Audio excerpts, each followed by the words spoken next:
ከኦክቶበር 11 ጀምሮ የሚለወጠው አዲሱ የዳታ ህግ ስልኮ እየሰማሁት እንደሆነ ተሰምቶት ያውቃል? ስለ አንድ ነገር ካወሩ ወይም ካሰቡ በኋላ ወዲያውኑ በማህበራዊ ሚዲያ ገጽም ላይ ማስታወቂያው ብቅ ሲል ተገርሞ ያውቃሉ? ይህ በአጋጣሚ አይደለም።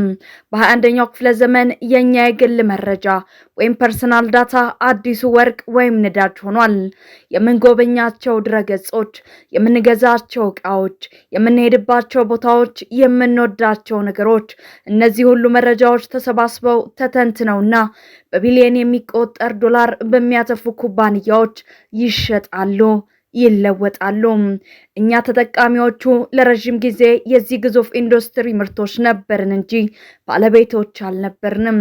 ነገር ግን አንድ ጸጥ ያለ አብዮት በአሜሪካ ውስጥ ከግዛት ግዛት እየተስፋፋ ነው።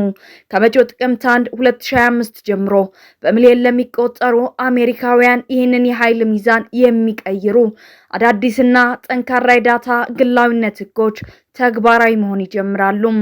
ታዲያ እነዚህ ህጎች ምንድን ናቸው? ለእርሶ ምን አዲስ መብቶችን ይሰጣሉና በተለይ ለኛ ለኢትዮጵያ አሜሪካውያን ማህበረሰብ ምን ትርጉም አላቸው? ዛሬ በዛሀበሻ ወደ ዲጂታል ህይወታችን ጓዳ በመግባት ይህንን ወሳኝ ለውጥ በጥልቀት እንመረምራለን። አዲሱ የዲጂታል መብቶች ሰነድ ከጥቅምት 1 ምን ይለወጣል? ይህ ለውጥ በፌዴራል ደረጃ የመጣ አይደለም። ይልቁንም እንደ ካሊፎርኒያ፣ ቨርጂኒያ እና ኮሎራዶ ያሉ ግዛቶችን ፈለግ በመከተል ከጥቅምት 1 ጀምሮ በቴክሳስ፣ ኦሪገን እና ሞንታና ያሉ ግዛቶች በአውሮፓውያኑ ጂዲፒአር ከሚታወቀው ህግ ጋር የሚመሳሰሉ አዲስ የዳታ ጥበቃ መብቶች ይኖራቸዋል። እነዚህ መብቶች ኩባንያዎች የእርስዎን መረጃ እንዴት እንደሚይዙ ላይ መሰረታዊ ለውጥ ያመጣሉ። እስኪ ቁልፍ የሆኑትን 5 መብቶች በቀላሉ እናያቸው። አንደኛ፣ የማወቅ መብት። ይህ ማለት አንድ ኩባንያ ስለ እርስዎ ምን አይነት መረጃዎችን እንደሰበሰበ፣ ከየት እንዳገኘውና ለማን እንደሸጠው ወይም እንዳጋራው በግልጽ እንዲያስረዳዎት የመጠየቅ መብት ነው። እስኪ እንደዚህ እናስበው። ወደ አንድ ሱቅ ገብተው ስለኔ የያዛችሁትን እያንዳንዱን መረጃ ዝርዝር ደረሰኝ ስጡኝ የማለት ያህል ነው። ሁለተኛ፣ የማግኘት መብት። ይህ ከማወቅ መብት አንድ ደረጃ ከፍ ይላል። ኩባንያው የሰበሰበውን መረጃ ዝርዝር እንዲሰጡት ብቻ ሳይሆን የመረጃውን ቅጂ ወይም ኮፒ እንዲሰጡት የመጠየቅ መብት ነው። ይህ ማለት በእነሱ ፋይል ካቢኔት ውስጥ ያለውን የእርስዎን የግል ሰነድ ኮፒ የማግኘት ያህል ነው። ሶስተኛ፣ የማረም መብት። ኩባንያው የሰበሰበው መረጃ ስህተት ከሆነስ፣ ለምሳሌ አድራሻውን በተሳሳተ መንገድ ከጻፉት ወይም እርስዎ የማትፈልጉትን ነገር እንዲወዱ አድርገው ከመዘገቡት መረጃው እንዲታረም የመጠየቅ መብት አለዎት። የእርስዎ ዲጂታል ማንነት ትክክለኛ እንዲሆን የማድረግ ስልጣን ይሰጦታል። አራተኛ፣ የመሰረዝ መብት። ይህ ምናልባትም በጣም ኃይለኛው መብት ነው።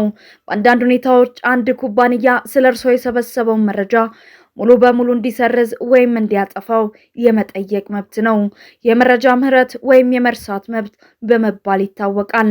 እርግጥ ነው ኩባንያዎች ለህጋዊ ወይም ለዋስትና ምክንያቶች የተወሰኑ መረጃዎችን ለማቆየት ሊገደዱ ይችላሉ። አምስተኛ፣ እምቢ የማለት መብት። በዕለት ተዕለት ህይወታችን ላይ ትልቁን ተጽዕኖ የሚያመጣው ይህ ነው። ኩባንያዎች የእርስዎን የግል መረጃ እንዳይሸጡ ወይም ለታለመለት ማስታወቂያ እንዳያጋሩ እምቢ የማለት መብት ይሰጥዎታል። በብዙ ድረገጾች ላይ ዱ ኖት ሴል ኦር ሼር ማይ ፐርሰናል ኢንፎርሜሽን ወይም የግል መረጃዬን አትሽጡ ወይም አታጋሩ የሚል አዲስ ቁልፍ ወይም በተን ማየት የምንጀምረው በዚህ ምክንያት ነው። ያንን ስንጫን እነዚያ የሚከታተሉን የሚመስሉ አስጨናቂ ማስታወቂያዎችን መቀነስ እንችላለን። ለምን አሁንና ለምን በሁሉም ቦታ አይሆንም? ታዲያ ለምን ይህ ለውጥ አሁን መጣ እና ለምን በመላው አሜሪካ ወጥ የሆነ ህግ የለም? መልሱ በፖለቲካና በቴክኖሎጂ ግዙፋን ኩባንያዎች ተጽዕኖ ውስጥ ይገኛል። የፌዴራል ህግ አለመኖር ለዓመታት የአሜሪካ ኮንግረስ በአውሮፓ GDPR አምሳያ የሆነ ወጥ የሆነ የፌዴራል የግላዊነት ህግ ለማውጣት ሲሞክር ቆይቷል። ነገር ግን በሁለቱ ፓርቲዎች መካከል ባለመግባባትና ከሲሊከን ቫሊ በሚወጣው ከፍተኛ የሎቢ ግፊት ምክንያት ሊሳካ አልቻለም። የቴክኖሎጂ ኩባንያዎች ጥብቅ ህጎች የንግድ ሞዴላቸውን እንደሚያበላሹና ፈጠራ እንደሚያደናቅፉ ይከራከራሉ። ካሊፎርኒያ ተጽዕኖ የፌዴራል መንግስት እርምጃ መውሰድ ሲያቅተው ግዛቶች በራሳቸው መንቀሳቀስ ጀመሩ። ከሁሉም በፊት ካሊፎርኒያ በ2018 የካሊፎርኒያ የሸማቾች ግላዊነት ህግን CCPA ያወጣች። የአሜሪካ ትልቁ የሸማቾች ገበያ እንደመሆኗ ሁሉም ዋና ዋና ኩባንያዎች የካሊፎርኒያን ህግ ለማክበር ተገደዱ። 50 የተለያዩ የዳታ ፖሊሲዎችን ከማዘጋጀት ይልቅ ብዙዎች ኩባንያዎች የካሊፎርኒያን ጥብቅ መስፈርት በመላው ሀገሪቱ እንደ መደበኛ አድርገው መውሰድ ጀመሩ። የካሊፎርኒያ ተጽዕኖ በመባል ይታወቃል። ሌሎች ግዛቶችም የራሳቸውን ተመሳሳይ ህጎች እንዲያወጡ አበረታቷል። የተበታተነ ህግ ችግር። የግዛቶች የተበታተነ አካሄድ የራሱ ችግር አለው። ለአንድ ሸማች የእርሶ መብት የሚወሰነው በምትኖሩበት ግዛት ነው። በሚኒሶታ የሚኖር ሰው ከጎረቤቱ ዊስኮንሲን ነዋሪ የተለየ የዳታ መብት ሊኖረው ይችላል። ለንግድ ድርጅቶች ደግሞ ይህ የተወሳሰበ የህግ መረብን ማክበር ከፍተኛ ወጪና ራስ ምታት ይፈጥራል። ለኛ ለኢትዮጵያ አሜሪካውያን ማህበረሰብ ያለው አንድምታ እነዚህ አዳዲስ ህጎች ለሁሉም አሜሪካውያን ወሳኝ ቢሆንም እንደኛ ላሉ የስደተኛ ማህበረሰቦች ልዩ አንድምታ አላቸው። የግላዊነትና የስደተኞች ስጋት። ለብዙ ስደተኞች የግል መረጃ ጥበቃ ከማስታወቂያ በላይ የሆነ ትርጉም አለው። መረጃዎቻችንን እንዴት ጥቅም ላይ እንደሚውሉ በተለይም በመንግስት ኤጀንሲዎች እጅ ከገባ ምን ሊሆን እንደሚችል ስጋት ሊኖረን ይችላል። አዲሶቹ ህጎች መረጃዎቻችንን የመቆጣጠርና የመሰረዝ መብት በመስጠት ትንሽም ቢሆን የስልጣን ሚዛኑ ወደኛ ያዞራል። አነስተኛ የንግድ ባለቤቶች። በማህበረሰባችን ውስጥ ብዙዎች የአነስተኛ ንግድ ባለቤቶች ናቸው፣ ከሬስቶራንት እስከ የችርቻሮ መሸጫ ሱቆች።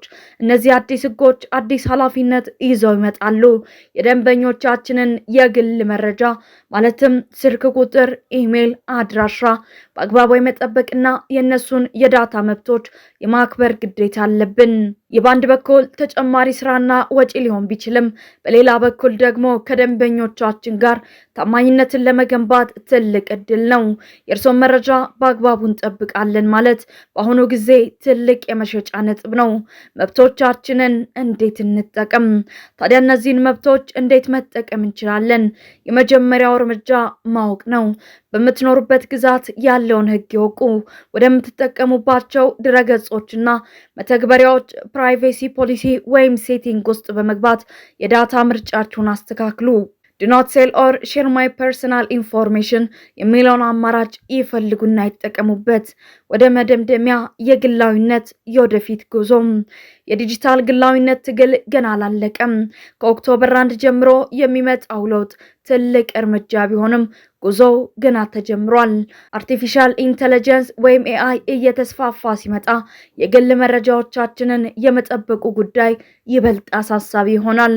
የፌዴራል መንግስት በመጨረሻ ወጥ የሆነ ህግ ያወጣ ይሆን?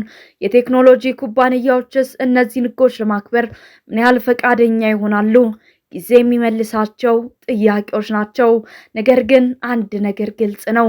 የእርሶ የግል መረጃ የእርሶ ንብረት ነው፣ ዋጋ አለው።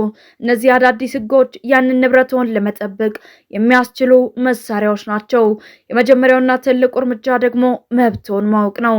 ይህንን ጉዳይ በተመለከተ የእናንተ አስተያየት በኮሜንት ሴክሽን እንድትጽፉልን በአክብሮት ጋብዛለሁ።